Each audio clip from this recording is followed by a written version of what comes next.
Bismillahirrahmanirrahim. Assalamualaikum warahmatullahi wabarakatuh. Alhamdulillahirabbil alamin wassalatu wassalamu ala asyrafil anbiya'i wal mursalin sayyidina Muhammadin wa ala alihi wa sahbihi ajma'in. Amma ba'du. Yang terhormat ibu kita selaku dosen hukum persaingan usaha, yaitu Ibu dosen advokat Neri Aslina SHIMA, dan teman-teman yang saya sayangi. Baiklah, saya tidak akan memperpanjang mukaddimah.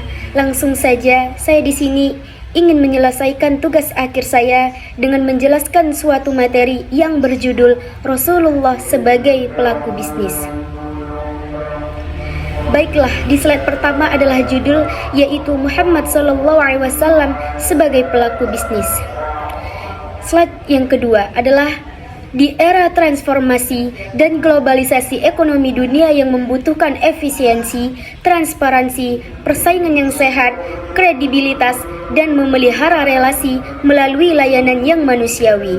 Kesemua ini dapat dengan mudah kita temukan dalam etika dan perilaku bisnis Nabi Muhammad SAW. Selanjutnya, ada pembahasan 4. Yang pertama itu adalah poin pertama adalah perdagangan pada zaman Arab kuno, dan yang kedua adalah masa kelahiran dan masa kecil Nabi Muhammad SAW, dan yang ketiga adalah kegiatan dan konsep perdagangan Nabi Muhammad, dan yang terakhir adalah ketokohan Nabi Muhammad dan pengetahuan kewirausahaannya. Yang pertama adalah poin perdagangan pada zaman Arab kuno.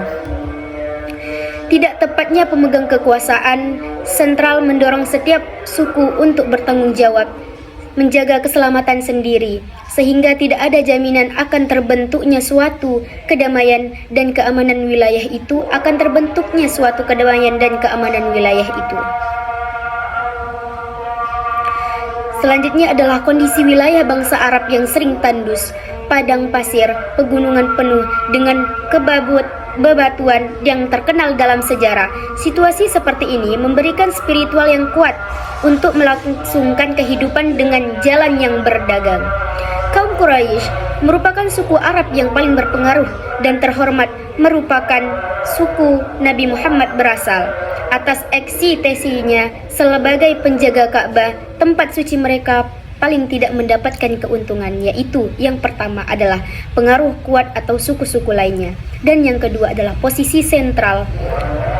Yang kedua adalah posisi sentral yang memberikan kemudahan dalam perdagangan dan membangun relasi. Hal ini selain memberikan keuntungan sendiri, juga kehormatan pada mereka.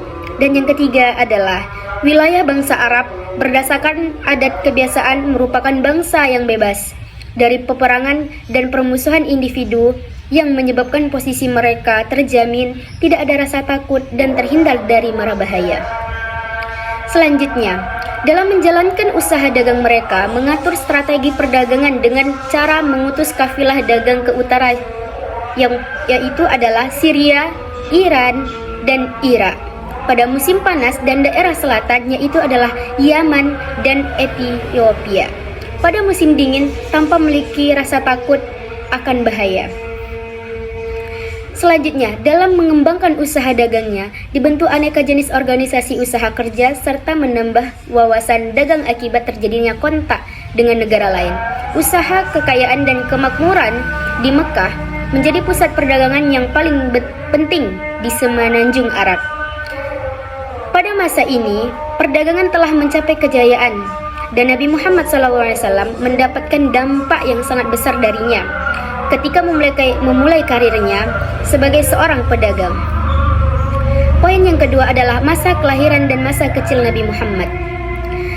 Sejarah mengungkap bahwa silsilah keturunan Nabi Muhammad sebagai suku yang memegang posisi penting di kota Mekah. Nabi Muhammad adalah hasil perkawinan antara Abdullah dan Aminah. Belum menikmati lamanya sebagai pengantin baru, Abdullah pun meninggalkan istrinya dalam misi perdagangan ke Suriah. Sedang Aminah dalam keadaan hamil. Dalam perjalanan dagang, Abdullah meninggal dunia.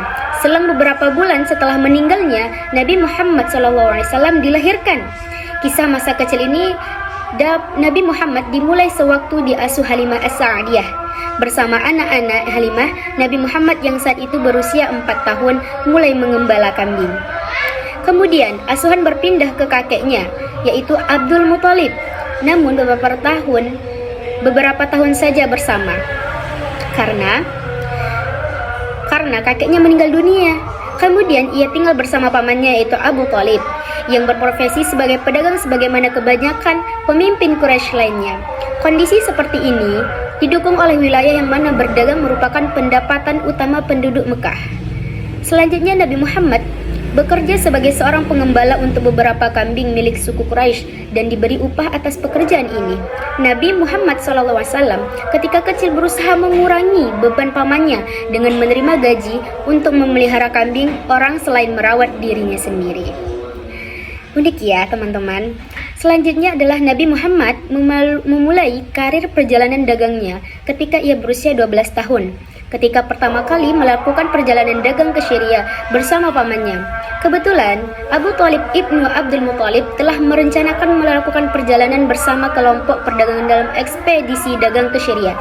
Ketika semua berbekalan telah siap dan kelompok tersebut berkumpul untuk meninggalkan Makkah, Nabi yang waktu itu masih seorang pemuda kecil merangkul pamannya dan memperlihatkanlah kasih sayangnya yang sangat besar sehingga Abu Thalib merasa iba.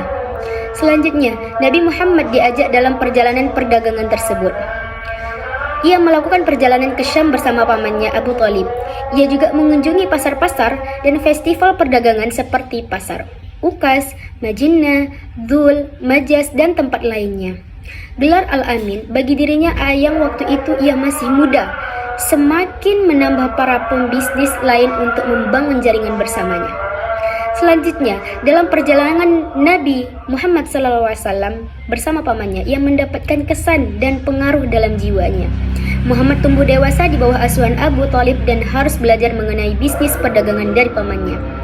Dan mental pekerja keras Nabi Muhammad itu terbentuk sejak kecil.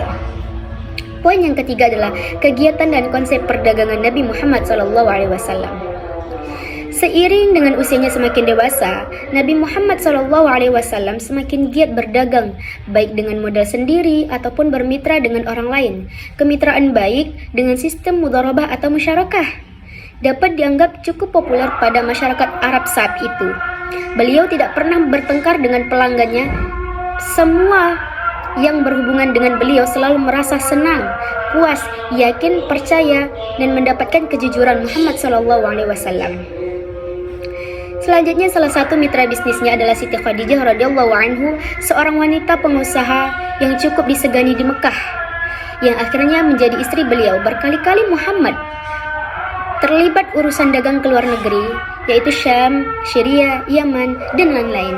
Dengan membawa modal dari Siti Khadijah radhiyallahu anhu, setelah menjadi suami Ibu Khadijah pun Muhammad juga tetap aktif berbisnis, termasuk berdagang di pasar-pasar lokal seperti kota Mekah. Afzalur Rahman dalam buku Muhammad At-Trader menyebutkan reputasi Rasulullah SAW dalam dunia bisnis demikian bagus sehingga dia dikenal luas di Yaman, Syria, Yordania, Irak, Basrah, dan kota-kota perdagangan lainnya di Jazirah Arab. Afzalur Rahman juga mencatat dalam ekspedisi perdagangannya Muhammad SAW telah mengurangi 17 negara ketika itu, sebuah aktivitas perdagangannya yang luar biasa. Konsep bisnis Muhammad SAW memperhatikan prophetic value of business and management. Yang pertama adalah benar atau sidik. Nilai dasarnya adalah integritas. Nilai dalam bisnisnya berupa jujur, ikhlas, terjamin, dan keseimbangan emosionalnya. Dan yang kedua adalah amanah. Nilai dasar terpercaya dan nilai-nilai dalam berbisnis ialah adanya kepercayaan, bertanggung jawab, transparan, dan tepat waktu. Dan yang ketiga adalah fatonah. Nilai dasarnya adalah memiliki pengetahuan luas.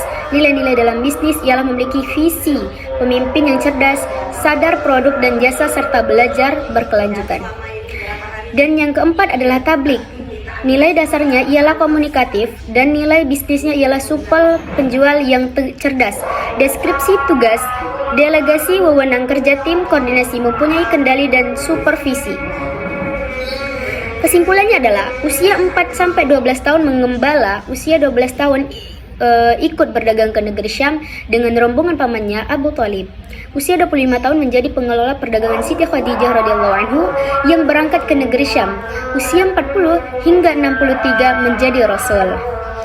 Yang keempat adalah poinnya ketokohan Nabi Muhammad SAW dan pengetahuan kewirausahaannya.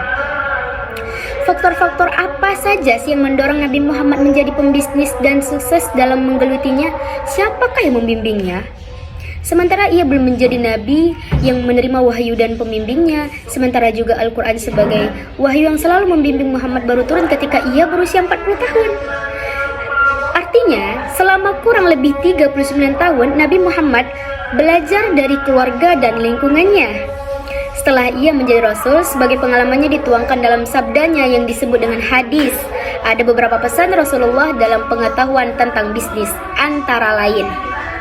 Yang pertama adalah jual beli harus dilakukan atas dasar kesepakatan, yaitu artinya antarodim, antara penjual dan pembeli. Rasulullah SAW bersabda, sesungguhnya jual beli itu hanya sah jika dilakukan atas dasar suka dan suka, ikhlas dan ikhlas. Berarti penjual dan pembeli harus merasakan ikhlas dan ikhlas, suka dan suka, yang disebut dengan antarodim minkum.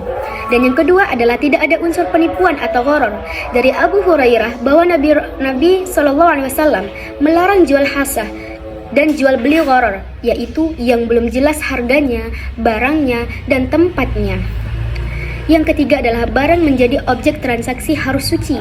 Dari Jabir bin Abdullah radhiyallahu anhu bahwa ia mendengar Rasulullah bersabda pada waktu Fath al-Makkah, sesungguhnya Allah dan Rasul telah mengharamkan penjual khamar, bangkai, daging babi, dan berhala. Kemudian dikatakan kepada beliau, bagaimana pendapatmu tentang lemak bangkai yang dapat dijadikan penambal perahu, pencat kulit, dan yang dijadikan minyak lampu oleh manusia?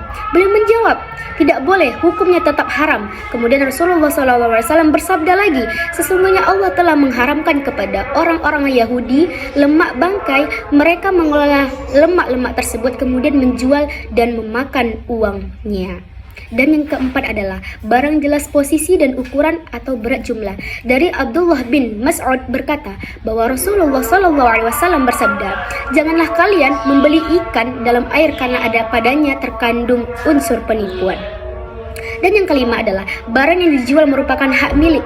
Sesungguhnya Hakim bin Hizam telah menceritakannya berkata, wahai Rasulullah, sesungguhnya saya telah membeli suatu barang, apakah yang halal untuk saya lakukan dan apa yang haram? Beliau menjawab, apabila engkau membeli sesuatu janganlah engkau jual sampai engkau sendiri memegangnya. Yang keenam adalah segera membayarkan upah. Diriwayatkan dari Abdullah bin Umar berkata, Rasulullah SAW bersabda, berikanlah upah pekerja sebelum kering keringatnya. Dan yang ketujuh adalah tidak berkhianat kepada relasi bisnis. Dari Abu Hurairah, semoga Allah mengangkat derajatnya, bahwa Allah berfirman dalam hadis qudsi, aku adalah pihak yang ketiga dari dua orang yang berserikat, selama salah seorang di antaranya tidak mengkhianati temannya. Bila salah seorang di antara keduanya berkhianat, aku keluar dari perselisihan keduanya. Dan yang kedelapan adalah tidak menimbun barang. Dari Ibnu Umar bahwa Nabi SAW bersabda, barang siapa yang menimbun makanan selama 40 hari dengan tujuan menaikkan harganya, maka ia tetap terlepas dari Allah dan Allah juga terlepas dari dirinya sendiri.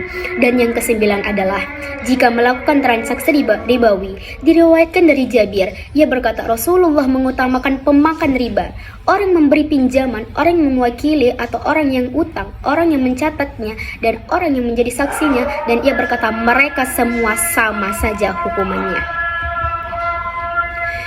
Sekian yang bisa saya sampaikan. Mungkin dari kesimpulannya ialah Rasulullah SAW telah dan sangat terbaik dalam dunia bisnis. Beliau menjalankan usaha dengan jujur, amanah, adil, dan bertanggung jawab. Adapun etika-etika bisnis yang dianjurkan untuk mencerminkan nilai-nilai Islam seperti kejujuran, tidak menipu, dan selalu mengutamakan kepuasan pelanggan.